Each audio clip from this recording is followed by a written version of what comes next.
찬송가 310장 함께 찬양하시겠습니다. 하나님의 은혜로 있을 데 없는 자 왜 구속하여 주는지 난 알 수 없도다. 내가 믿고 또 의지함은 내 모든 형편 아시는 주님 늘 보호해 주실 것을 나는 확실히 아네. 왜 내게 굳센 믿음과 또 복음 주셔서 내 맘이 항상 편한지 난 알 수 없도다. 내가 믿고 또 의지함은 내 모든 형편 아시는 주님 늘 보호해 주실 것을 나는 확실히 아네. 왜 내게 성령 주셔서 내 마음 감동해 주 예수 믿게 하는지 난 알 수 없도다. 내가 믿고 또 의지함은 내 모든 형편 아시는 주님 늘 보호해 주실 것을 나는 확실히 아네. 주 언제 강림하실지 혹 밤에 혹 낮에 또 주님 만날 그곳도 난 알 수 없도다. 내가 믿고 또 의지함은 내 모든 형편 아시는 주님 늘 보호해 주실 것을 나는 확실히 아네. 이 시간 다 함께 찬양의 고백을 기억하시면서 함께 기도하시겠습니다. 오늘도 우리들의 삶에 굳센 믿음을 허락하여 주시고 참된 복음의 능력을 가지고 살아갈 수 있는 힘과 지혜를 허락하여 주심을 감사합니다. 오늘도 기쁨으로 즐거움으로 주님의 말씀을 묵상하게 하시고 주님의 사랑과 주님의 은혜를 깨닫는 시간 되게 하여 주시옵소서. 하여 그 은혜와 사랑으로 살아갈 수 있는 우리들의 모든 순간순간이 되게 하여 주시옵소서. 이 시간 함께 잠시 기도하시겠습니다.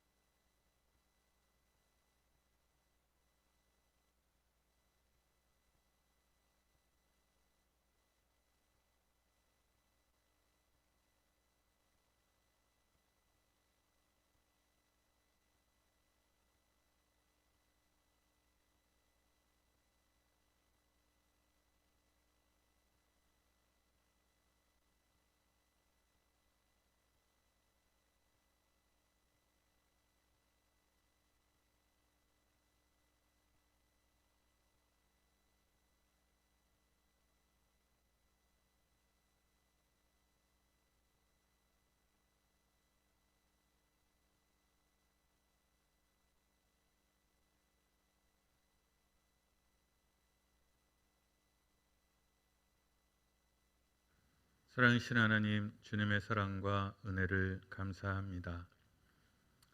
하나님 안에, 하나님 은혜 안에, 하나님의 뜻 안에 우리를 두시고 또 오늘 주님의 말씀을 사모하는 이들을 모으사 주님과 함께 하시니 감사드립니다.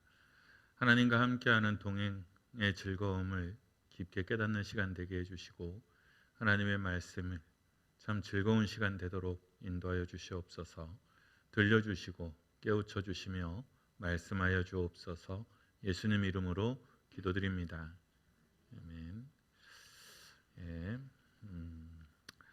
오늘 말씀은 마가복음 3장의 일단 베이스입니다. 마가복음 3장 20절에서 35절까지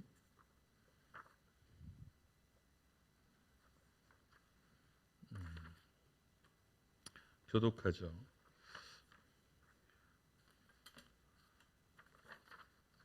예, 뭐가 이렇게 부산에 마가복음 3장 20절부터 35절까지 교독하겠습니다.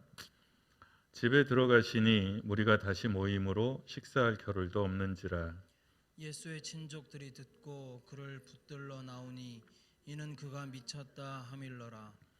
예루살렘에서 내려온 서기관들은 그가 바알세불이 집혔다 하며 또 귀신의 왕을 힘입어 귀신을 쫓아낸다 하니 예수께서 그들을 불러다가 비유로 말씀하시되 사탄이 어찌 사탄을 쫓아낼 수 있느냐.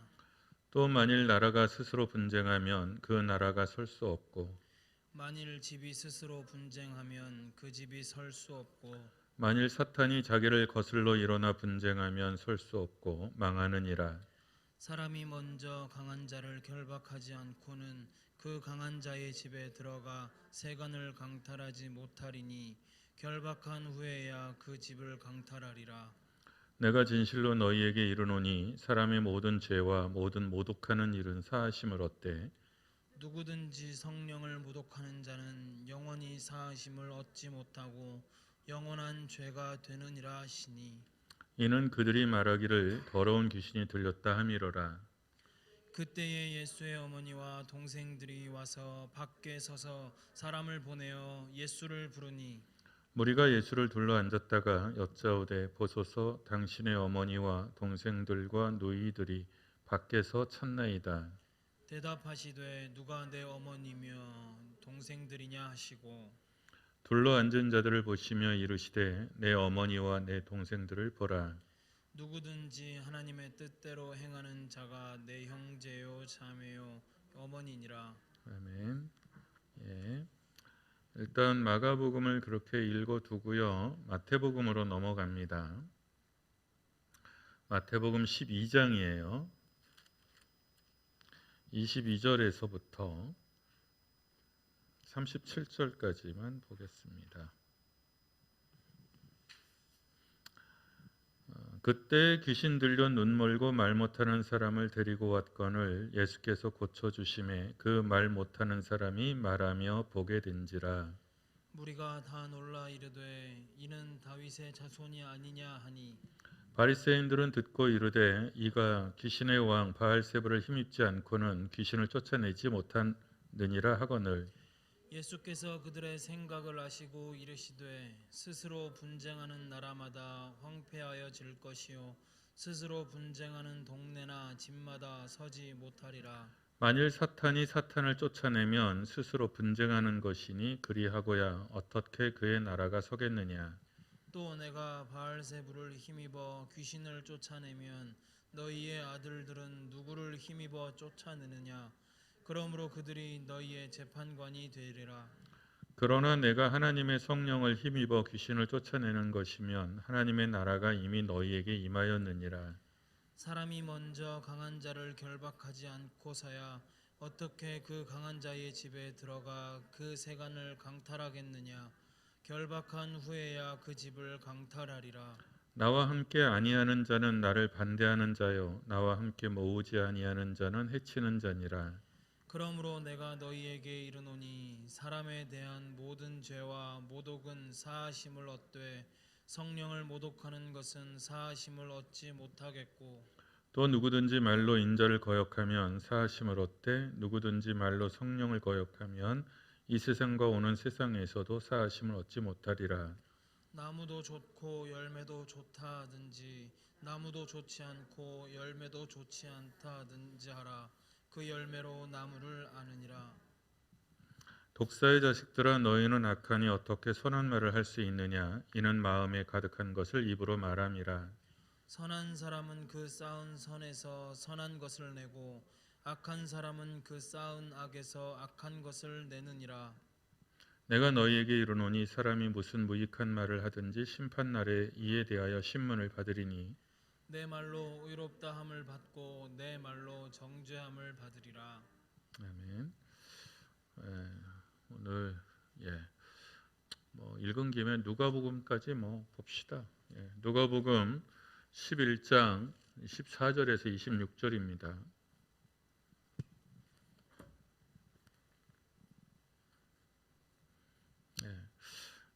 펜을 가지고 오셨으면 이렇게 쭉쭉 혹시 체킹할 때 체킹을 하시는 게 도움이 돼요. 성경책을 아끼지 마세요.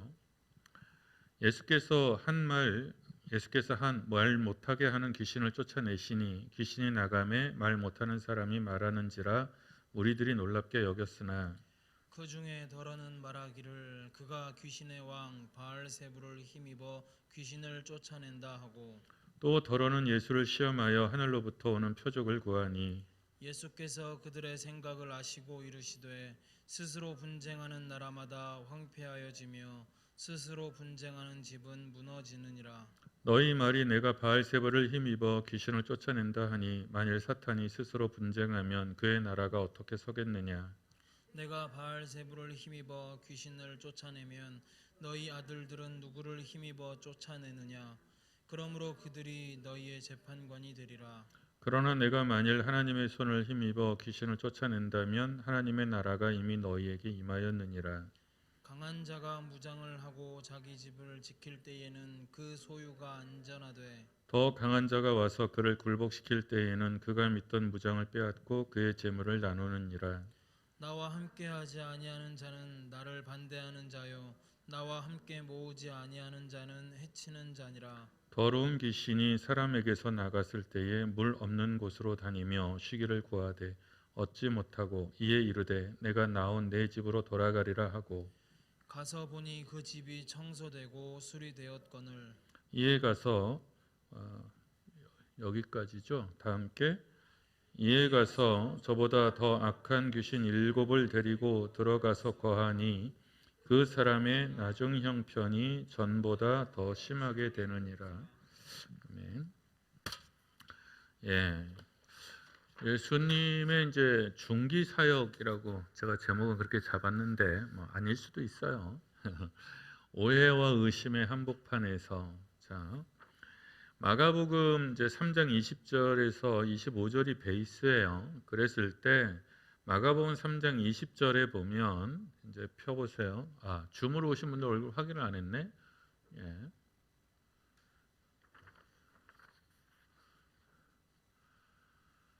자, 줌으로 오신 분들, 유선희 권사님, 최태환 장로님, 황혜숙 권사님,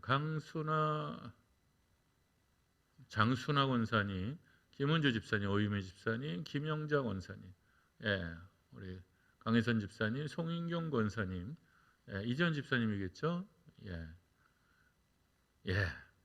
이전 집사님 자세 좋아요. 좋습니다. 자, 마가복음 3장 20절을 펴보세요. 마가복음 3장 20절에 보면 어떻게 되어 있습니까? 집에 들어가시니 무리가 다시 모임으로 식사할 겨를이 없었다. 이렇게 되어 있죠. 그러니까 마가복음은 지금 흐름이 안식일에 손 마른 사람을 고치신 이후에 어떻게 했냐면 예수님이 12제자를 세우시고 그리고 많은 사람들을 고치셨어요. 그러니까 사역이 제자를 이제 정하시고 사역이 이제 번져가는 과정 속에 있는 거예요. 그러니까 이 사건은 제자들을 파송하고 많은 사람들을 고치고 그래서 이제 예수님의 이름이 제법 많이 널리 좀 알려진 직후에 마가복음에 의하면 그렇다는 거죠. 그랬을 때 어느 집에 들어갔는데 이제 무리가 다시 집에 들어갔는데 무리가 다시 모임으로 식사할 겨를도 없었다. 그러니까 예수님께서 아마 당신 집에 가신 것 같아요. 당신 집에 이제 쉬러 들어가셨는데 사람들이 다 집에 또 몰려오니까 쉴 틈이 없었다는 거죠. 심지어는 식사할 틈도 없었다는 거예요. 그러니까 마가복음은 예수님이 사역하는 가운데 지금 선교라기보다는 예수님이 어떤 사역을 하는데 사람들이 많이 몰려왔다는 거죠. 그게 오늘 사건의 배경이에요. 그리고 또 마가복음의 독특한 배경은 예수의 친족들이 찾아왔다는 거죠. 왜 찾아왔냐면 예수님을 잡아가려고 찾아왔다는 거죠. 왜냐하면 나사렛에 미쳤다는 소문이 거기까지 갔다는 거예요. 그러니까 가족들은 예수가 미쳤다라는 소문을 듣고 찾아왔고, 예루살렘에서 서기관들은 굉장히 적대감을 가지고 그리고 의심을 가지고 찾아온 거죠. 예루살렘에서 내려온 서기관들은 바알셉을, 이제 사탄이죠. 바알셉을 하면 이제 사단의 왕이죠. 사단의 왕의 힘을 이제 가지고 귀신을 쫓아낸다라고 주장했다는 거예요. 이게 마가복음 오늘 본문의 배경이에요. 마태복음으로 넘어가면 마태복음은 12장 22절에 이 사건이 시작이 되는데 마태복음은 조금 얘기가 달라요. 마태복음은 어떤 이야기에 이어져 있느냐면 그 안식일 날 손 마비된 사람을 고친 것, 그게 마가복음과 누가복음에서는 기점으로 봤다고 그랬잖아요. 근데 마태복음은 그걸 기점으로 보지 않고 여전히 이어진 것으로 본 거예요. 그러니까 신학적인 논쟁의 한복판에 이 사건이 들어온 거죠. 앞에는 어떤 사건이 있었어요? 안식일에 미리삭을 잘라먹고 안식일에 병을 고치고 하는 일이 있었다는 거예요. 마태복음은. 그러니까 마태복음 여러분이 펴보시면 마태복음 11장 이제 12장의 시작이 안식일에 밀 이삭을 잘라먹죠. 그리고 그 다음 사건이 안식일에 손 마른 사람을 고쳤어요. 그랬을 때 예수님께서 말씀으로 이제 이게 구약 성경에 예언된 것이 이루어진 거다라고 반박하죠. 그리고 22절에 그때에 이렇게 돼 있어요. 그러니까 원래는 이 사건은 앞의 사건하고는 마가복음과 누가복음에 의하면 떨어져 있는 사건이에요. 그럼에도 불구하고 마태는 이 사건을 이어붙였죠. 그러니까 마태는 신학적인 논쟁을 예수님 때문에 일어난 신학적인 논쟁을 여기서 정리하고 싶어 하는 거죠. 그래서 그때에 귀신 들려 눈 멀고 말 못하는 사람을 데리고 왔다. 그러니까 마태에 의하면 귀신이 들렸고 말을 못해요. 말을 못한다는 건 듣지 못한다는 뜻이에요. 그리고 심지어는 이 사람은 보지도 못해요. 헬렌 켈러죠. 헬렌 켈러처럼 삼중고잖아요. 근데 누가복음에 의하면 그냥 말을 못하게 하는 귀신으로 돼 있어요. 눈의 시각에 대한 얘기는 없어요. 마가복음에는 어떻게 해요? 그 얘기가 아예 없어요. 그러니까 마가복음은 그냥 예수님께서 여러 사역들을 했는데 여러 사역들의 그 능력이 이 사건의 배경이라고 보고, 마태복음과 누가복음은 어떤 사람, 귀신 들렸던 어떤 사람을 고친 것이 이 사건의 계기가 됐다는 거예요. 그러니까 마가복음은 되게 짤막해요. 20절에서 사실상 이렇게 보면 마가복음은 20절에서 25절까지 30절까지 25절에서 20절에서 30절까지 10절이에요. 되게 짤막해요. 그런데 마태복음과 누가복음은 이렇게 이제 제가 유인물에 이렇게 보면 마가복음은 요 정도로 짤막해. 근데 마태와 누가는 길어요. 그리고 제가 얘기를 했잖아요. 공관복음서는 마태와 누가는 뭘 가지고 있었다고 그랬어요? 자료를. 마가복음이라는 자료를 가지고 있었어요. 마가복음을 베이스로 해서 마태복음과 누가복음이 썼어요. 그런데 이 사건은 마태와 누가가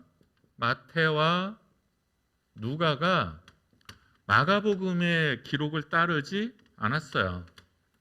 마가복음의 기록을 따르지 않고 마태와 누가가 다른 기록을 따랐어요. 그래서 마가복음하고는 좀 다르고 마태와 누가가 오히려 되게 비슷해요. 똑 떨어지지는 않지만 마태와 누가가 되게 비슷해요. 그러니까 이제 앞에 마태는 귀신 들렸어. 이건 똑같아요. 누가도 귀신 들렸어. 이건 똑같아요. 마태는 근데 눈도 안 보이고 귀도 안 들려. 그런데 누가는 그냥 눈은 아니고 귀만 안 들려. 이렇게 돼 있는 거죠. 그리고 사건의 대개 개요가 비슷해요. 그러면 어떻게 볼 수 있냐면 마태와 누가는 마가복음 외에 또 다른 자료를 가지고 있었는데 그게 어떤 자료냐면 마태도 가지고 있고 누가도 가지고 있었던 알려지지 않는 어떤 자료를 공유하고 있었다고 볼 수 있어요. 그거를 이제 신학적인 용어로는 Q 이렇게 불러요. Q 자료 이렇게 불러요. 알 수 없는 자료다 그런 뜻이에요. 이것까지는 여러분이 알 필요는 없어요. 이거는 그냥 신학생들 강의 시간에 배우는 건데 마태와 누가는 마가복음 외에 다른 자료를 가지고 있는데 마태와 누가가 공유하고 있는 똑같은 자료가 있을 거고, 그러니까 마태복음은 한번 상상을 해보세요. 마태라는 사람이 글을 써요. 마태복음이라는 글을 쓸 때는 그냥 앉아가지고 막 머릿속으로 막 이렇게 쓰지는 않았을 거예요.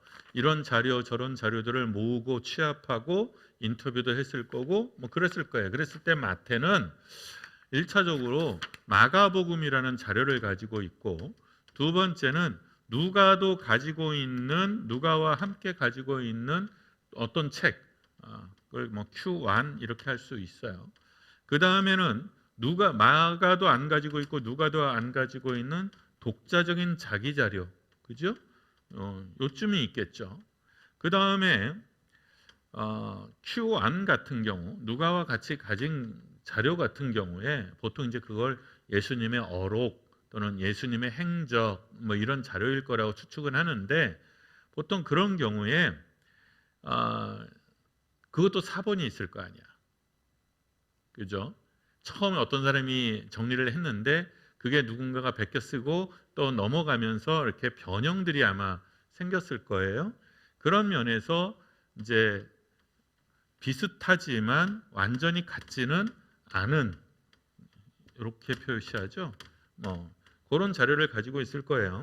그러니까 이 사건의 기록은 마태와 누가가 마가복음의 기록을 따르지 않고 있고 자기 자신들의 독자적인 기록을 따르고 있어요. 그런데 거기에 마태와 누가는 마가복음과는 달리 그 사건의 살을 많이 붙여요. 자, 마태복음 보세요. 마태복음에는 그때 귀신 들려, 이 얘기는 마가복음에는 없어요. 귀신 들려서 그래서 예수님이 고쳐주셨어요. 이거는 똑같은데 누가복음은 어떻게 되어 있냐면 사람들이 놀랍게 여겼다 이렇게 되어 있어요. 그리고 마태복음에도 무리들이 다 놀랍게 여겼다 이렇게 되어 있는데, 마태복음에는 한마디 더 끼어들어요. 마태복음에는 23절에 사람들이 다윗의 자손 아니야? 예수님이 다윗의 자손이 아니야? 라는 청중의 반응이 있었다는 거예요. 근데 누가복음은 이 이야기를 무시해요. 이 이야기를 빼요. 그러니까 예수님이 다윗의 자손이다라는 말은 누구에게 의미가 있다고요? 유대인들에게 의미가 있어요.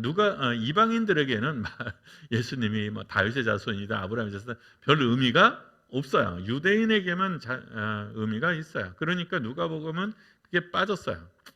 그 다음에 동일하죠. 바리새인들은 마가복음은 예루살렘에서 내려온 서기관이라고 되어 있고 마태복음은 바리새인이라고 되어 있어요. 근데 사실상 비슷해요. 왜냐하면 서기관의 대부분들이 다 바리새파 출신들이기 때문에 그래요.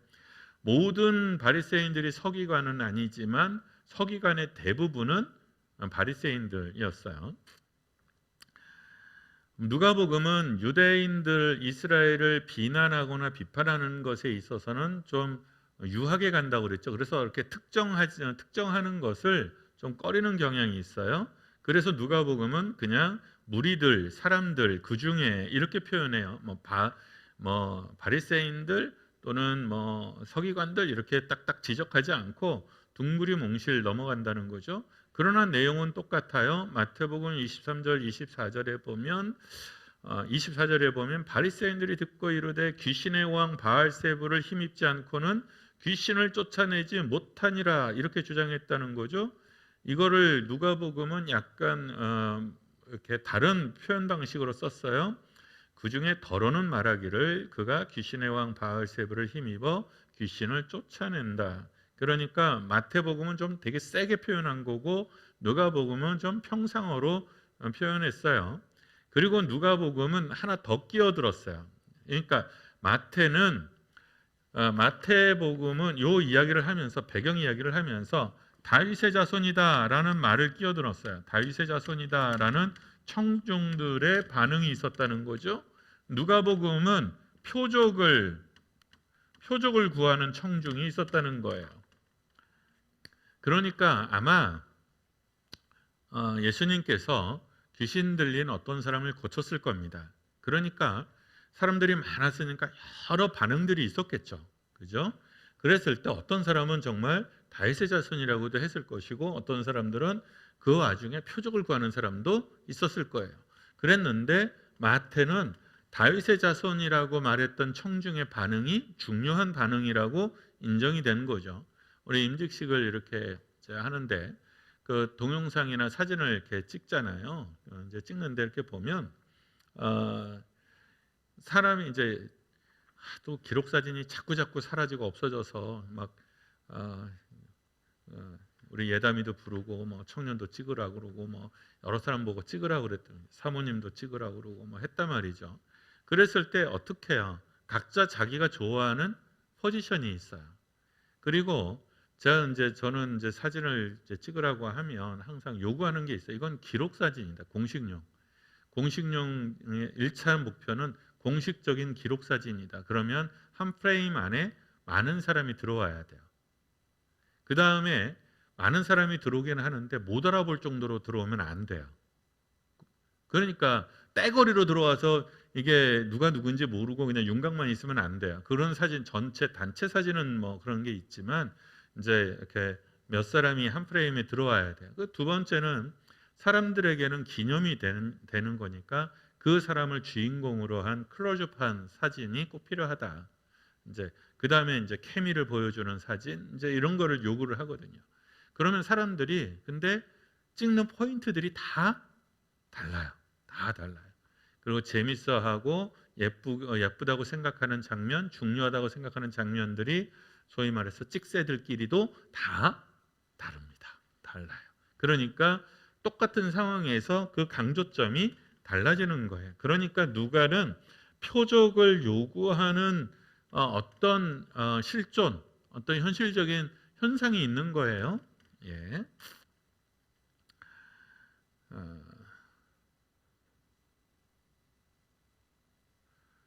예. 그 중에 몇 জন 주님, 자, 그게 이제 서론이죠. 그렇게 해서 조금 다르다는 것. 마가는 되게 간단해요. 그냥 예수님이 되게 바빴고 사람들의 오해와 그리고 적대감이 발현됐다. 그 와중에 귀신의 왕을 바알세불을 힘입어 사탄의 힘을 힘입어서 예수님이 뭔가를 한다라는 얘기는 마가, 마태, 누가가 동일해요. 동일하지만 끼어들어 있는 그 이야기들은 조금씩 다르죠. 자, 23절 마가복음은 23절에서 27절까지 되게 짧죠. 짧게 넉 절에 걸쳐서 예수님이 이렇게 말씀하세요. 이게 23절에서 마가복음 3장 23절에서 27절까지를 두 문단으로 나눌 수 있어요. 그랬을 때 이걸 뭐 자세하게 얘기할 수는 없고 예수님의 요지는 이거예요. 아니 나라가 분쟁하면 망하지 않느냐, 그죠? 서로가 분쟁하면 망한다. 분쟁하면 망한다. 그죠? 이게 첫 번째야. 그러니까 예수님이 사단의 힘이 있는 것이 아니다라는 얘기는 사단이 어떻게 사단을 쫓아내겠느냐. 사단이 어떻게 사단을 그러면 사단이 이루고자 하는 나라가 망할 텐데 사단이 왜 그런 짓을 하겠느냐. 그게 첫 번째 논리예요. 그러니까 집이 스스로 분쟁하면 집이 설 수 없다. 나라가 분쟁하면 그렇죠? 나라가 분쟁하면 망하죠. 집이 분쟁하면 망합니다. 그죠? 예. 우리나라는 우리는 우리 역사 속에서 이거는 너무나 뼈저리게 한 거잖아요. 사색당파. 그죠? 그리고 집집마다 제일 많은 가훈이 뭐죠? 가화만사성. 그러니까 나라가 분쟁하면 망해요. 집이 분쟁하면 망해요. 이건 그러니까 근데 이거는 마가복음, 마태복음, 누가복음 동일하게 기록되어 있어요. 그러니까 이 강조점은 되게 중요한 거죠. 근데 이게 묘하게 기록이 돼 있어요. 이 기록법이 사단이 그럴 수 없다 이렇게 말을 하면서 이게 실제로는 어디에 겨냥이 되어 있냐면 이게 교회에 겨냥이 되어 있어요. 그러니까 교회는 어떻게 해요? 실제로 교회는 분쟁 가운데 있었어요. 교회는 이 시대 초기 교회는 분쟁 가운데 있었어요. 그래서 어떤 분쟁이 있었죠? 그러니까 유대와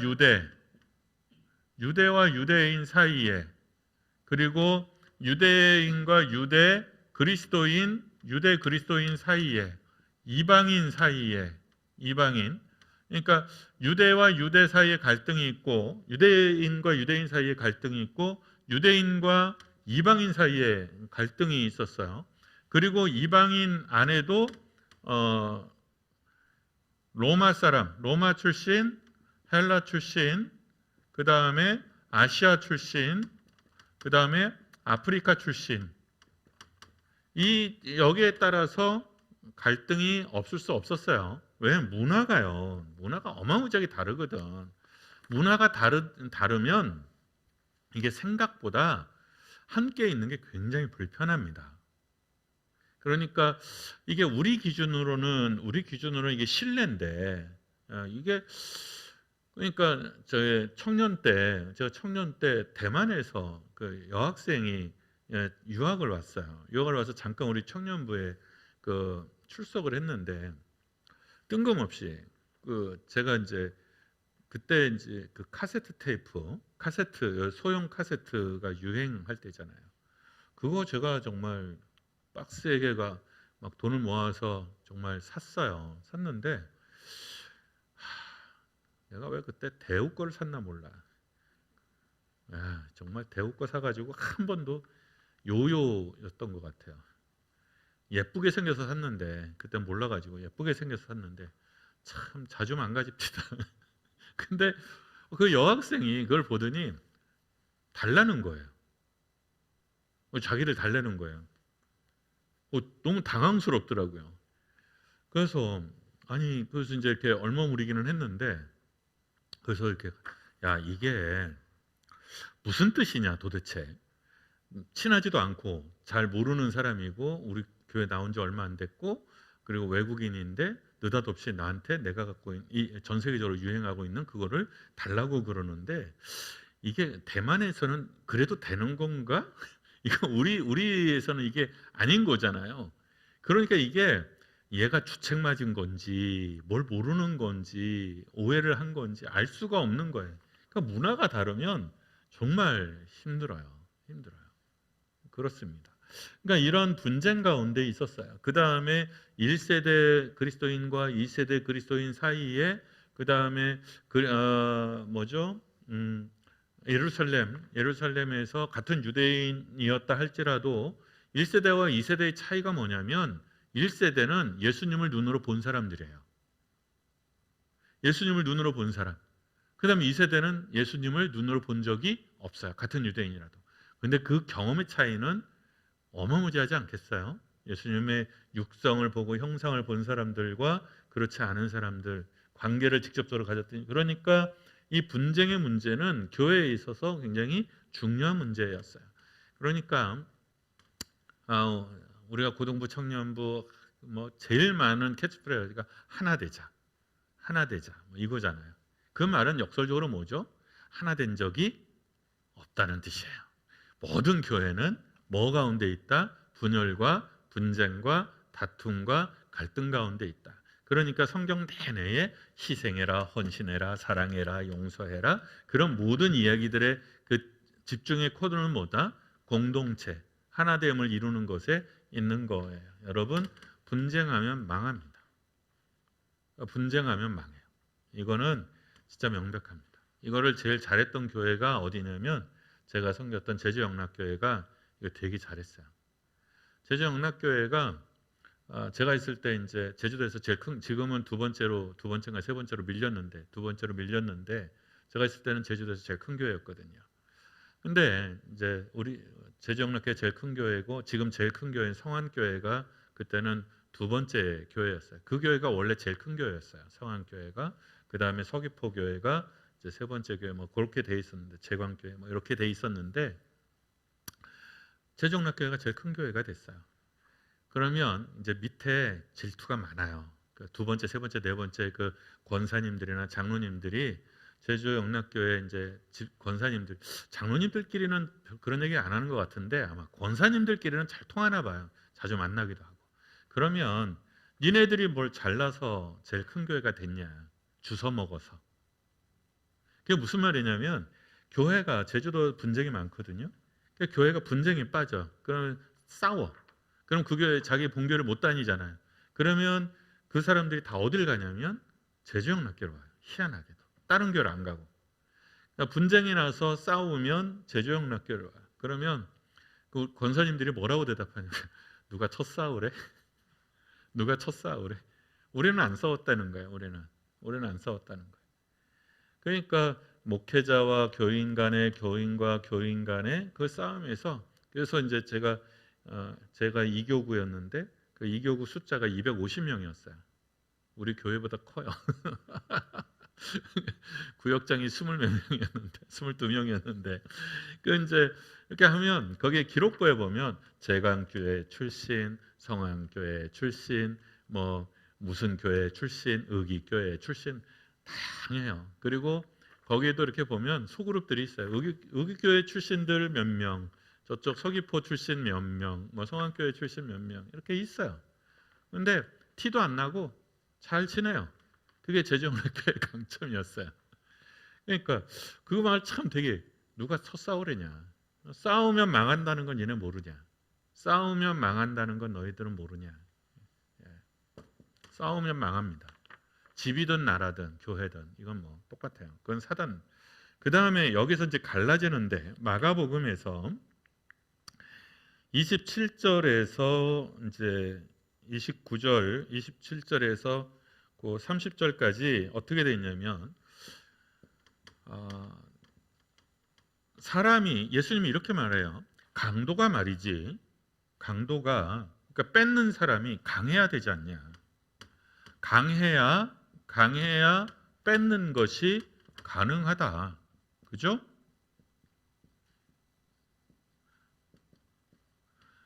강해야 뺏는 것이 가능하다 이렇게 말씀하세요. 이게 근데 다른 이제 마태에도 있고 누가에도 있어요. 있기는 하지만 뜻이 달라요. 뜻이 달라요.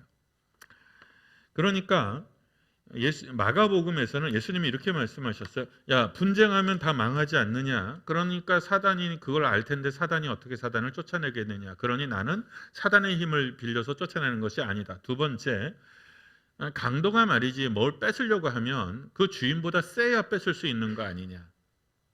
그리고 끝나. 마가복음에서 그렇게 해서 끝났어요. 이 이야기가 그렇게 해서 끝났어요.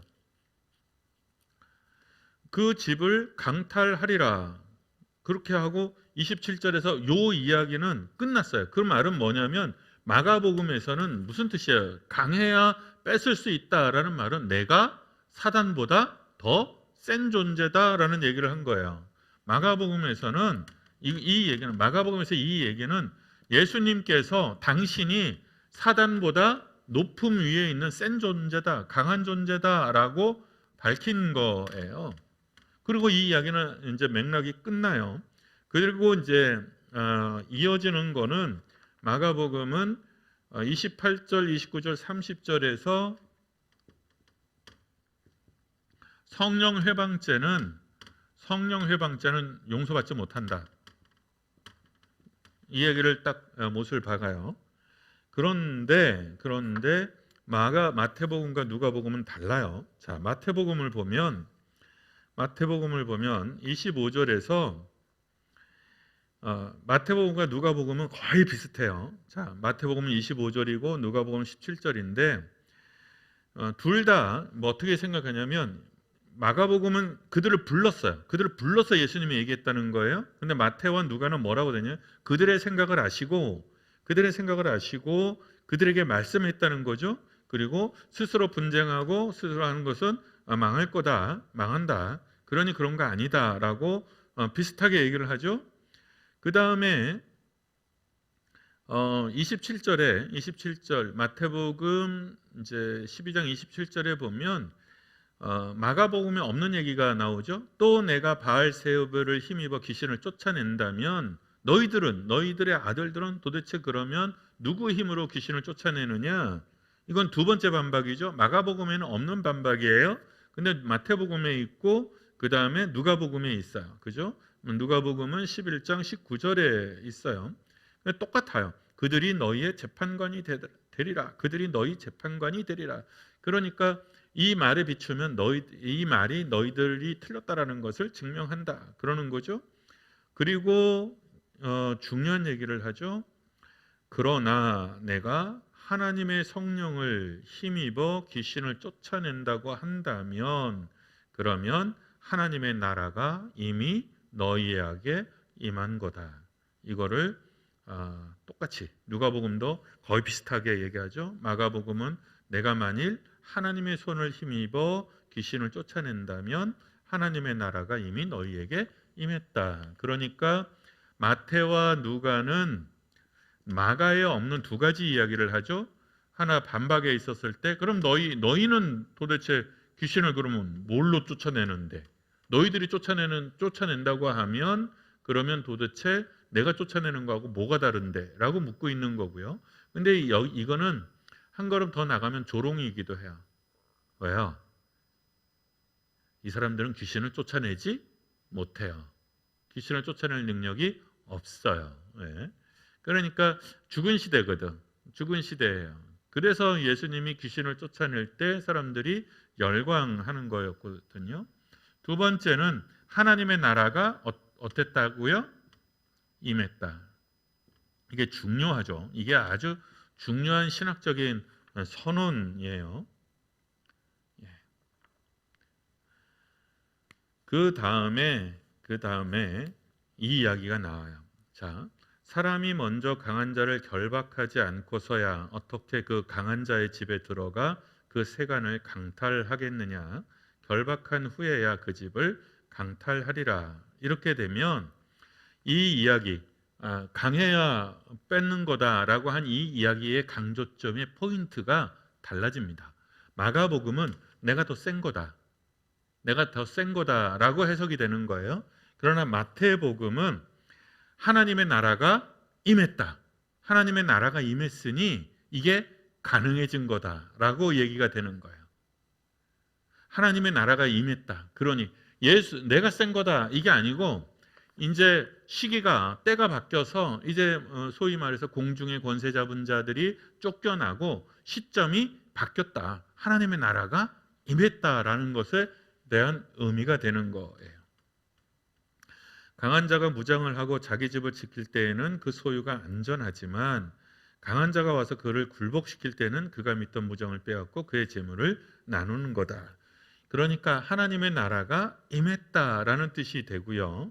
또 하나는 누가복음의 관점에서는 그러면 예수님은 예수님이라 해서 강한 건데 그러면 우리는 어떻게 해야 되느냐? 우리는 어떻게 강해질 수 있느냐는 거죠. 자, 우리는 어떻게 강해질 수 있어요? 여러분, 마태의 관점에서는 하나님의 나라의 표상이 뭐예요? 마태의 관점에서는 하나님의 성령이 임한 거고요. 누가의 관점에서 하나님 나라의 표상은 뭐예요? 하나님의 손을 힘있는 거예요. 그러니까 우리가 마태와 누가가 경건의 능력, 소위 말해서 선교의 능력에 있어서 우리는 그러면 어떻게 강해져요? 하나님의 성령으로, 하나님의 능력으로, 하나님의 나라를 힘입음으로 귀신을 쫓아내는 거예요. 축사라고도 하고, 조인서 목사님이 얘기하셨죠. 축사라고도 해요. 축기라고도 하고. 그래서 이제 축사라는 말은 조금 오해의 소지가 있어서 축기 보통 이렇게 표현하기도 하고, 축사 사역이라고도 하고 그렇기는 해요. 그랬을 때 그거는 하나님의 특별한 달란트가 있는 사람들이 있어요. 하나님의 특별한 달란트가 있는 사람들이 있어요. 그러니까 그런 사람들에게 주어지는 어떤 특별한 힘들이에요. 그러나 이런 말이 있죠. 감사의 밭에는 사단이 씨를 뿌릴 수 없다, 이렇게 표현해요. 그러니까 어떤 개인이나 공동체가 감사로 가득 차 있으면 사단이 거기에는 가라지를 심을 수 없다고 표현해요. 그러니까 우리가 복음의 능력 안에서 복음으로 충만해지면, 그러면 외부적인 어떤 사단의 꽹수나 사단이 끼어들지 못해요, 여러분. 그러나 특별한 영이 개입해서 들어오는 특별한 사건에 있어서는 특별한 은사를 가진 사람들이 필요한 거예요. 그러니까 사도 바울이 얘기한 대로 다 지식을 받을 수 없고, 다 지혜를 받을 수 없고, 다 방언할 수 없고, 다 예언할 수 없고, 다 축사할 수는 없는 일이에요. 그런데 우리는 그거를 인정하는 게 너무 쪽팔려. 목사님인데 귀신을 못 쫓아내요. 그거 귀신 쫓아내고 막 그런 얘기 되게 좋아하는 목사님들 되게 많거든요. 그래서 제가 하도 정말 듣기 싫어서, 그거 다 신화예요. 당신들이 만들어낸 신화예요. 그렇지 않아요. 여기는 목사님 10명이 가도 점쟁이들 점 잘 쳐요. 작두에서 춤추던 무당이 춤 못 추지 않아요. 신학교 전체를 갖다 놓고 해도 작두에서 춤 잘 춰요, 무당이. 그러니까 그건 미신이에요. 그렇게 하는 거는 쓸데없는 자부심이고 쓸데없는 미신이에요. 안 돼요, 여러분. 그러니까 이 무능을 인정을 해야 우리가 기도할 수 있고 능력을 구할 수 있고 하는 거지. 그거 쪽팔린 게 아니에요. 우리는 무능해요. 우리는 무능하고 우리는 어리석어요. 안 그러면 이제 전번에 얘기한 것처럼 영어 정해 이런 쓸데없는 책을 사야 되는 거예요. 그 자존심 때문에. 거짓말이에요. 여러분, 그러지 않아요. 특별한 능력을, 은사를 받은 사람들이 있어요. 그게 목사님일 수도 있고 장로님일 수도 있고 권사님일 수도 있고 어린애일 수도 있어요. 또 하나는 기억해야 되는 것이, 그런 은사는 평생 가지 않아요. 그런 은사는 평생 가지 않아요. 한번 생각해 보세요. 내가 귀신을 쫓아내는 은사를 받았어요. 좋을 것 같죠? 맨날 귀신을 봐. 어디 살겠어, 그거 어디. 안 보는 게 나아요. 안 보는 게 나아요. 여러분, 안 보는 게 낫습니다. 그분들 마음 되게 상해하시긴 하셨는데 제가 아직도 철이 덜 들었어요. 그런 거 보면.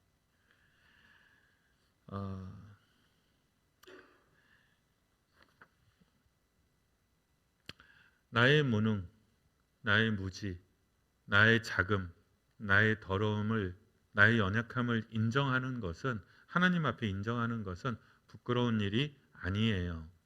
그리고 사람들 앞에서 그것을 인정하는 것도 내 가치가 떨어지는 일이 아니에요. 저도 귀신을 쫓아내고 싶고 그럴 수는 있어요. 그렇지만 못한다고 해서 내가 평범 이하의 목회자가 아닌 게 아닌 거예요. 여러분, 그런 거에 속으시면 안 돼요. 그리고 특별한 능력을 가졌다고 말하는 사람들을 늘 조심하세요. 특별한 뜻으로 여러분을 속이려고 할 게 대부분이에요. 그런 거에 속지 마세요. 근데 매이지 않아야 돼요, 여러분. 그런데 매이지는 말아야 돼요. 뭐냐면, 나는 일을 잘 못해요. 그걸 인정하는 건 중요해요. 그래서 일을 안 할래요. 이건 문제가 달라요.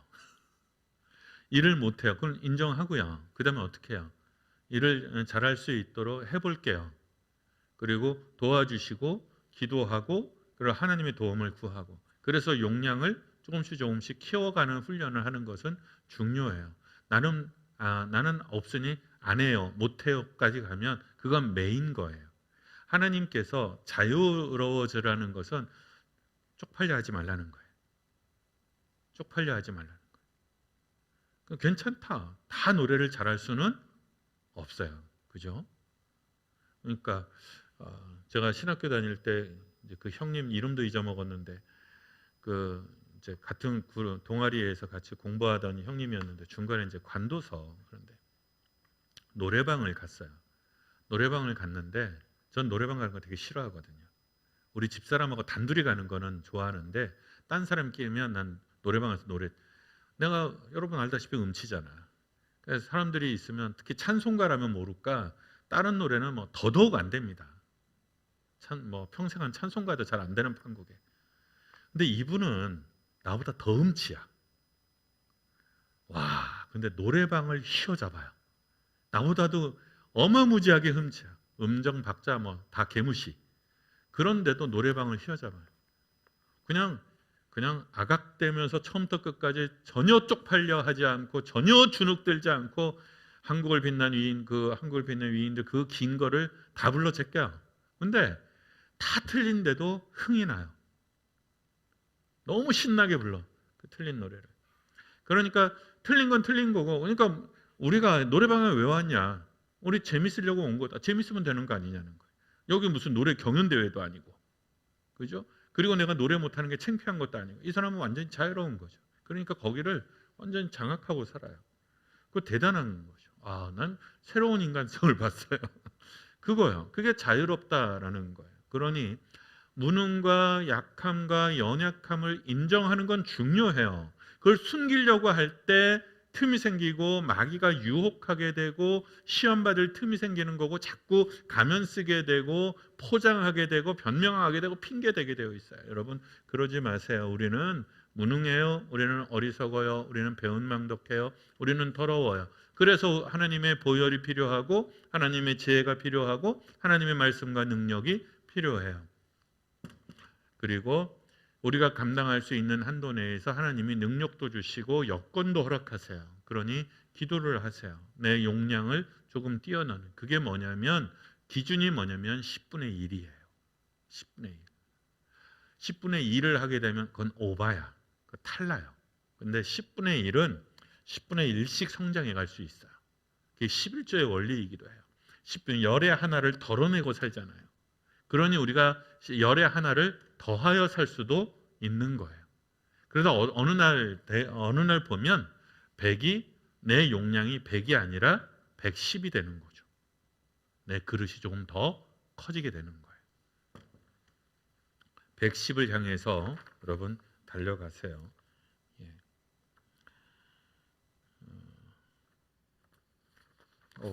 시간이. 자, 마가복음에 넘어오면 28절에서 30절 그 얘기, 그러니까 강해야 뺏는 거다 이렇게 해놓고는 성령 회방죄에 대해서 예수님께서 되게 세게 말씀하셨어요. 28절에 내가 진실로 너희에게 이르노니 사람의 모든 죄와 모든 모독하는 일은 사하심을 얻되 누구든지 성령을 모독하는 이들은 영원히 벌받게 될 거다. 되게 짧죠. 그러니까 이렇게 보면 이 유인물에 이렇게 보면 여기 마가복음은 요거야. 그럼 마태는 막 어마무지해. 제가 칸 조절을 해서 마태는 더 넓게 잡았죠. 근데 마태를 보세요. 마태복음에 가면 마태복음과 누가복음은 일단 결론은 똑같아요. 30절, 누가복음 23절 보면 마가복음에 없는 결론이죠. 나와 함께 아니하는 자는 나를 반대하는 자요, 나와 함께 모으지 아니하는 자는 해치는 자다. 이거는 글자가 똑같아요. 마태의 글자와 누가의 글자가 자꾸도 안 틀려요. 똑같아요. 이거는 똑같은 원본을 보고 있다는 말이 되겠죠. 적어도 똑같은 원본을 보고 있거나 똑같은 출처를 가진 원본을 보고 있다는 말이 되는 거예요. 그러면서 마태와 누가는 너희들이 누구 편에 설 건가, 어느 편에 설 건가에 대해서 묻고 있는 거야. 마가는 경고죠. 성령 회복, 너희들 그러다 벌 받는다라고 경고하고 있어요. 근데 마태와 누가의 삶의 자리는 현장에 돌아와서 우리가 누구 편에 서 있을 건가 그랬을 때 예수의 자리, 우리의 포지션이 예수님과 함께 일하는 포지션에 서야 된다는 거죠. 예. 23절이 결론이에요. 누가는 여기서 끝났어요. 누가는 요 한 절이 결론이에요. 그런데 마태는 거기에 설교를 잔뜩 덧붙였어요. 자, 31절에서 32절까지는 마태는 다시 마가의 이야기도 끌어들였죠. 성령 회방죄에 대한 이야기를 끌어들였어요. 그것도 했어요. 그리고 나서 긴 설교를 하죠. 뭐냐면 33절에서 37절까지 굉장히 세게 비판해요. 그러니까 나무도 좋고 열매도 좋다 하든지 나무도 좋지 않고 열매도 좋지 않다고 하든지 아무튼 그렇게 해야 되지 않느냐. 열매를 보고 그 나무를 안다고 하지 않았느냐. 야, 니네들 말이 되게 웃기지 않냐. 열매는 좋은데 나무가 나빠. 그렇게 말하는 거잖아. 열매는 성령의 열매를 맺었는데 나무는 지금 사단이야. 이렇게 말하고 있는 거잖아. 그게 말이 되냐? 그렇게 얘기를 하고 있는 거죠. 그러고 34절에 가면 어마무지하게 세죠. 독사의 자식들아 너희는 악하니 어떻게 선한 말을 할 수 있겠느냐. 그냥 막 직방으로 날리고 있는 거죠. 그리고 35절에 선한 사람은 쌓은 선에서 선한 것을 내고 악한 사람은 쌓은 악에서 악한 것을 내는 거야.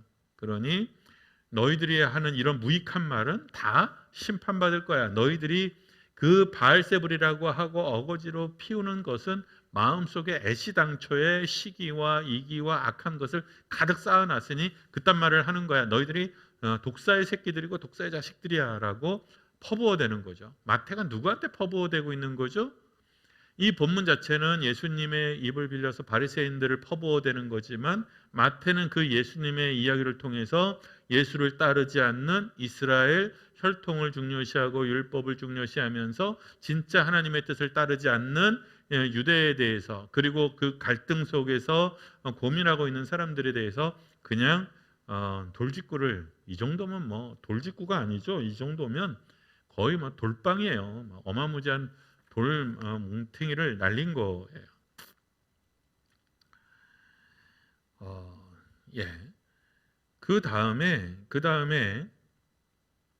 일곱 귀신 누가는 그 다음에 일곱 귀신 얘기를 했어요. 그러니까 나와 함께 하지 아니하는 자는 나를 반대하는 자요, 나와 함께 모으지 아니하는 자는 해치는 자다. 이렇게 이 결론을 맺어놓고는 더러운 귀신 얘기를 해요.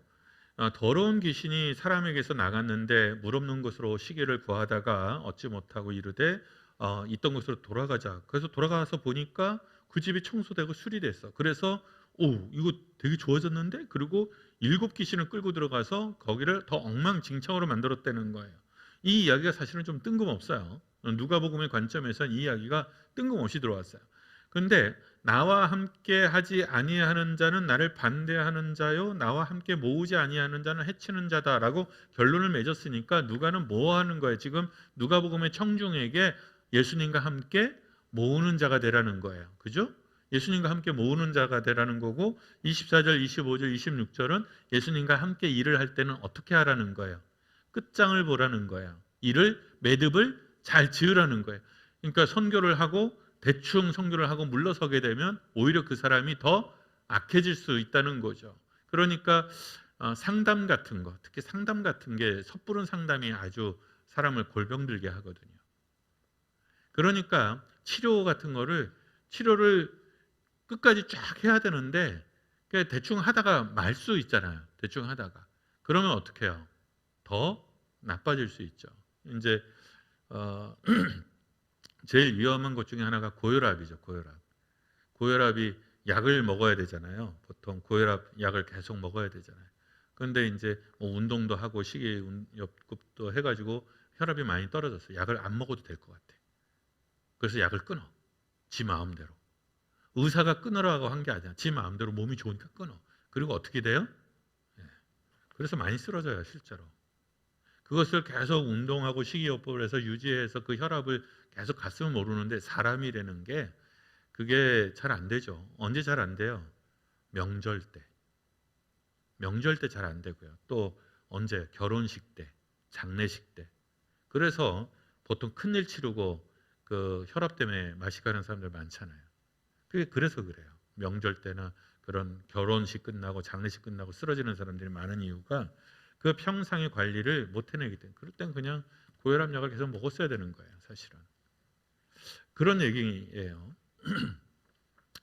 예, 우리 중에 혈압 높으신 분들, 약을 드시는 분, 그 중에 약을 드시는 분들 잘 드세요. 스스로 끊지 마시고. 근데 이 마가복음은 이 이야기를 여기서 끝냈는데 마태와 누가는 이 이야기에서 이만큼이나 더 길게 이야기를 이어갔어요. 이 바알세불의 논쟁을 가지고 더 많은 이야기를 끄집어냈어요. 자, 마태복음 왼쪽에는 38절 이거 마태복음이에요. 그랬을 때 그때의 서기관과 바리새인 중 몇 사람이 와서 표적을 원했다는 거죠. 표적을. 근데 누가는 이 표적을 원했다는 게 앞에 한 절 끼워 넣었어요. 그죠?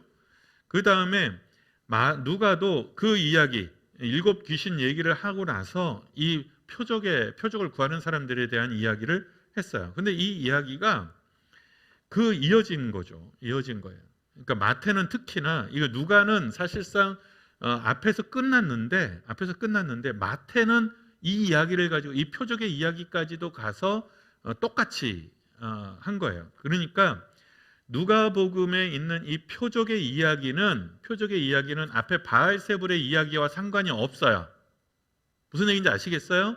그러니까 누가복음을 해석을 하면 나와 함께 하지 아니하는 자는 나를 반대하는 자여, 이게 결론이에요. 그 다음에 24, 25, 26절 더러운 귀신 얘기는 그러니까 예수님과 함께 모으는 사람들은 사역을 어떻게 해야 된다? 단디해야 된다. 여기서 끝났어요. 여기서 끝난 거야.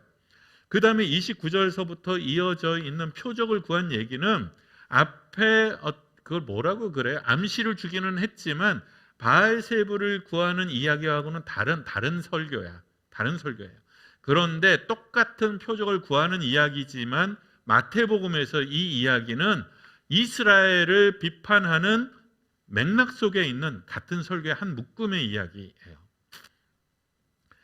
똑같아. 내용 자체는 똑같아요. 내용 자체는 예수님께서 내가 표적을 구하는 이 세대에게 요나의 표적밖에 구할 게 없고 니느웨 사람들이 일어나서 여기를 정죄할 것이고 이 얘기는 마태복음과 누가복음이 똑같아요. 똑같지만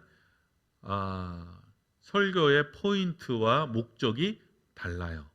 자, 그리고 나서 예수님께서 되게 센 얘기를 하죠. 42절에 마태복음이에요. 마태복음 42절에 보면 심판 때에 남방 여왕이 일어나 이 세대의 사람을 정죄할 것이다. 이는 그가 솔로몬의 지혜로운 말을 들으려고 땅 끝에서 왔음이거니와 솔로몬보다 더 큰 이가 여기 있느니라. 그러고는 뭐라고 하냐면 더러운 귀신이 사람에게서 나갔을 때 물 없는 곳으로 다니며 시기를 구하고, 아까 누가복음이 앞에서 했던 얘기가 여기 결론에 나오죠. 그러니까 이 얘기, 마태복음에 있는 이 얘기는 뭐예요? 결론이 달라요. 똑같은 글자를 가지고 왔지만 누가복음에서는 이를 단디해라 라는 뜻이 되지만 여기에서는 뭐죠? 너희들이 이렇게 될 거라는 거예요. 너희들이 더러운 귀신 들린 사람들처럼 될 거라는 거예요. 왜? 너희들은 믿음이 없기 때문에, 너희들은 악하기 때문에 라는 거예요. 그러니까 책망하는 거죠. 표적을 구하는 사람들이 첫째는 믿음이 없기 때문이고 두 번째는 악하기 때문이라는 거예요. 그래서 너희들은 율법을 받아서 잠깐 바리새인 그런 훈련을 받아서 마치 귀신을 잠깐 쫓아낸 사람처럼 됐지만 그러나 결국은 7 귀신에게 붙들려서 더 엉망진창이 될 거다라고 경고하고 있는 거예요. 이 이야기는 더러운 귀신 얘기 그리고 7 귀신 얘기는 마태복음이 어떻게 쓰고 있냐면 마태복음만으로 보면 마태가 유대인들한테 이렇게 경고하는 것이 되고 누가복음으로 보면 이 얘기는 이를 단디해라 라는 뜻으로 쓰여졌어요. 그 다음에 누가복음은 더 재밌어요. 자, 누가복음으로 넘어갑니다. 누가복음에 보면 32절이요. 오른쪽에 누가복음 32절에 보면 심판 때엔 니느웨 사람들이 일어나 이 세대 사람들을 정죄하리니 이는 그들이 요나의 전도를 듣고 회개하였으이거니와 요나보다 더 큰 이가 여기 있느니라. 이렇게 해서 매듭을 졌잖아요. 그리고 나서 결론으로 넘어가는 거, 이 교훈의 결론으로 넘어가는 거죠. 자, 마태는 이 이야기를 하면서 경고하고 비판했죠. 책망했잖아요. 근데 여기서는 누가는 권면으로 넘어가요. 33절을 함께 읽어보죠. 33절 함께 봉독합니다. 시작. 누구든지 등불을 켜서 속에나 말 아래 두지 아니하고 등경 위에 두나니 이는 들어가는 자로 그 빛을 보게 하려 함이라. 그죠? 이게 어디에 있는 말씀이에요? 마태복음에 산상수훈에 있잖아요. 사람이 등불을 등경 위에다 두고 말 아래 두지 않는다. 그랬을 때 똑같은 구절이야. 여기는 이제 등불을 켜서 또는 말 이렇게 조금 표현이 달라지기는 했지만 문장 자체의 뜻은 똑같아요. 그렇죠? 등불은 등경 위에 있어야 돼요. 그죠? 제자리에 있어야 한다는 뜻이에요. 그랬을 때 왜 34절에 보면 내 몸의 등불은 눈이야. 너의 몸의 등불은 눈이야. 너의 눈이 성하면 온 몸이 밝아질 거야. 자, 무슨 뜻이에요? 우리가 등불은 이렇게 밝히려고 쓰는 거잖아요. 후라시는. 그런데 이 후라시가 지금은 뭐다? 네 눈이 이 후라시 역할을 한다는 거예요. 눈이 밝으면 네 몸이 밝을 것이고 네 눈이 어두워지면 네 몸이 어두워질 거다라고 얘기를 했어요. 그러면서 34절 내 몸의 등불은 눈이다. 너의 눈이 성하면 온 몸이 밝을 것이고 만일 나쁘면 너 몸도 어두울 것이다. 그죠? 근데 35절에 뭐라고 돼 있냐면 그러므로 너의 속에 있는 빛이 어둡지 아니한가 보라. 그러니까 내 눈을 장악하고 있는 빛이 있다는 거예요. 내 안에 있는 빛이 어두우면 내 눈이 어두워지고 내 눈에 있는 빛이 밝으면 밝게 볼 거라는 거예요. 그러니 너희들은 스스로 생각해서 너희들 내면에 어둠이 있는가, 어둠이 없는가를 살펴보라는 거예요. 그랬을 때 등불 위에 등경 위에 등불이라는 것은 마음새죠. 마음새. 내 마음의 빛이 어떻게 되어 있느냐를 살펴보라는 거죠. 하나님의 말씀, 믿음이 어디에 있어야 된다는 거예요. 내 내면에 있어야 된다는 거예요. 그래야 어떻게 밝게 보고 밝게 믿게 되는 거죠. 내 온몸이 밝아 조금 더 어두운 데가 없으면 등불의 빛이 너를 비출 때와 같이 온전히 너가 밝게 될 거다. 밝은 믿음을 가진 사람이 있다. 믿음이 밝은 사람은 밝은 삶을 살 것이고 믿음이 어두우면 어두운 삶을 살 거다. 이게 누가복음의 얘기예요. 그러니까 표적을 구하는 사람들의 마음이 뭐다? 이게 믿음이 없다는 거예요. 믿음이. 그러니까 그 믿음을 어디에 율법에나 기적이나 표적에 두는 것이 아니라 믿음은 어디에다 둬야 돼요? 내 내면에 둬야 된다는 거예요. 그게 등불을 켜서 말 아래 두지 않고 둔다는 뜻이 그런 뜻이에요. 그럼 마태복음은요? 마태복음은 교회가 어디 있어야 하느냐는 거예요. 성도들이 어디 있어야 되는, 광야에 있는 거 아니야. 산에 있는 거 아니야. 어디 있어야 돼요? 세상에 있어야 되는 거예요. 그래서 등불은 등경 위에 있어야 한다라는 말씀을 하시면서 예수님이 뭐라고 그래요? 너희는 세상의 소금이고 세상의 빛이다 이러는 거예요. 그래서 너희들은 광야로 가서 혼자 찌그러져서 사는 것이 아니라 세상에서 빛을 드러내면서 살라는 거예요. 똑같은 문장인데 쓰임새가 어느 배치에 따라서 있느냐에 따라서 쓰임새가 달라지는 거예요. 그러면 예수님이 이 얘기를 언제 했을까요? 등불은 등경 위에 두는 거야 라는 말씀을 언제 했을까요? 여러 번 했을 거예요. 여러 번 했을 거예요. 그러니까 주님, 사람들이요 막 수도한다고 광야로 가고 막 신비를 구한다고 사막으로 가고 막 그러는데 우리는 어떻게 해야 됩니까? 등불은 등경이 있어야 돼. 등경 위에 있어야 돼. 빛이 비추어서 밝아져야지. 너희들의 빛이 세상에 비추이도록 너희들은 세상의 빛이니 세상에 있어야 돼. 라고 말씀하셨을 거예요. 또 이런 이야기를 하실 때는 이런 얘기를 할 때는 너희들의 내면이 어둡지 않도록 믿음의 등불을 등경 위에다 둬야지. 너희들의 믿음의 마음의 등경 위에 둬야지. 라고 말씀하셨을 거예요. 제자들은 그러니까 예수님이 설교를 심령이 가난한 자는 복이 있다라는 말을 어느 산 위에서 딱 한마디만 했을까요? 그러지 않아요. 이 회당에 가서도 그 설교를 하셨을 거고 다른 회당에서도 설교를 하셨을 거고 이 사람한테도 했을 거고 저 사람한테도 했을 거고 여러 번 했을 거예요. 제자들은 그 이야기들을 여기에서도 듣고 저기에서도 들었을 거예요. 그리고 때에 맞는 상황에 따라서 그냥 변형들이 있었을 거예요. 그래서 공간복음서가 바로 그래서 재밌어요. 똑같은 구절이지만 문장의 흐름과 배치에 따라서 전혀 다른 뜻과 전혀 다른 맥락을 가지는 거예요. 그러니까 일곱 귀신의 이야기가 누가복음에서는 이를 단디해라라는 뜻으로 사용되었다면 이쪽 동네 마태복음에 와서는 너희가 그렇게 될 수 있다라는 경고로 받아들여지는 거죠. 그러니까 그렇죠. 은혜도 섣부르게 받으면 안 받느니만 못한 때가 있죠. 이제 오바 페이스라 그러죠. 이제 가끔 초신자들 가운데 교회 나온 지 얼마 안 된 사람들 가운데 이제 뭐 교회 생활을 하다가 갑자기 정말 은혜를 받았어. 막 가슴이 뜨겁고 마음이 뜨거워졌어. 그래서 막 봉사하고 헌신하고 막 헌금하고 막 그래요. 그러다가 대박 무슨 조그만 상처 받으면 한 방에 훅 꺾이는 수가 있죠. 예, 그거 제일 잘 표현한 게 밀양이에요. 밀양. 그죠? 그러니까 자기가 감옥에 가서 자기 용서하러 가겠다니까 목사님도 말리고 구역장도 말리고 권사님도 다 말리잖아요. 왜? 이게 은혜가 섣부르 다른 것을 이미 교회는 알고 있었던 거잖아요. 그러니까 정말 중심까지 녹아내려진 것이 아니라 상처의 표피에 옥도진기만 발라진 거라는 거를 목사도 알고 장로도 안 거죠. 근데 그게 너무 좀 천하게 표현돼서 교회가 얕잡힌 거기는 하지만 그거는 그래도 제대로 포착한 거죠. 그건 뭐 누구라도 이해할 수 있는 겁니다. 예, 오늘은 여기까지입니다. 예.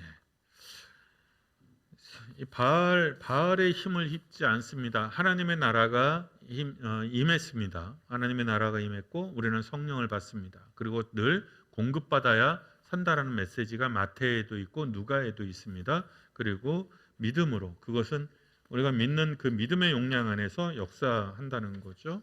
야, 오늘은 여기까지예요. 줌으로 오신 분들 얼굴 보죠.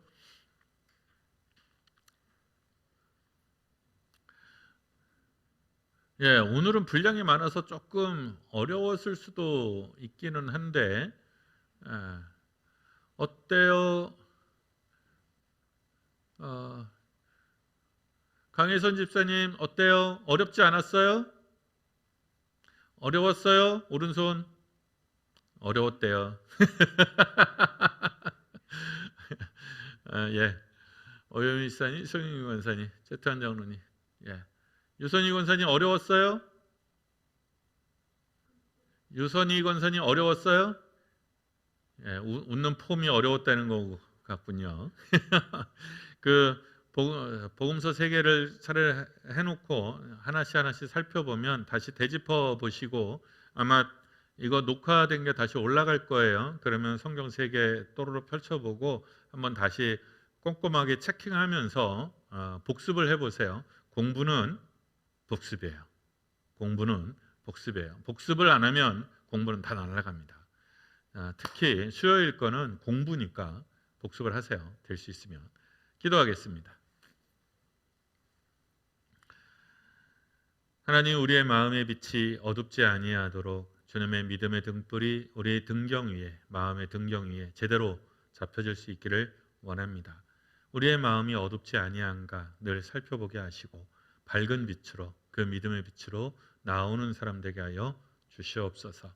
그저 시기하고 이해하지 못하는 것을 멸시하는 것이 아니라 하나님으로부터 오는 그 능력을 선하게 받아들이게 하시고 하나님의 역사를 믿게 하시고 하나님의 선함을 온전히 믿고 따라가는 우리가 되도록 인도하여 주옵소서.